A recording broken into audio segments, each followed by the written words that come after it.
This week, the Senate Judiciary Committee, where I serve as a ranking Republican member, held its first hearing on immigration reform. There are differences of opinion on how to improve our immigration system. I hope that we can have a meaningful discussion on the merits of policy proposals and, of course, a civil discourse that will bring about true reform.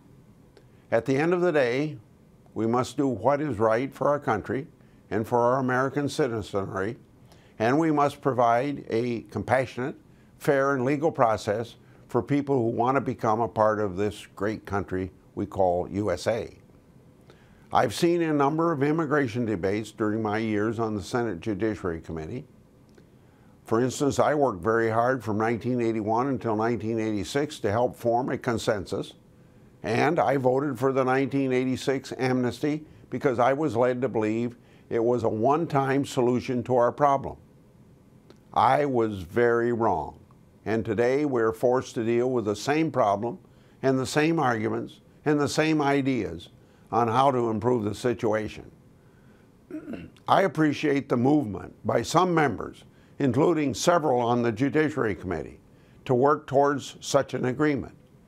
I've read the bipartisan framework for immigration reform that this group has written.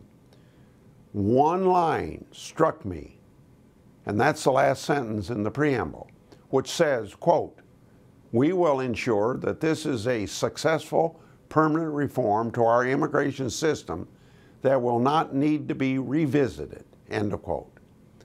That sentence is the most important part of that document, and we must not lose sight of that goal. So, we must learn from our previous mistakes so that we truly don't have to revisit the problem. I hope the committee and the Senate is successful. Now, to be successful, we first need enforcement of the laws on the books. That means not turning a blind eye to sanctuary cities and stronger actions against countries that refuse or delay in taking back their aliens. We need an administration that will perform the constitutional duty of faithfully executing the laws.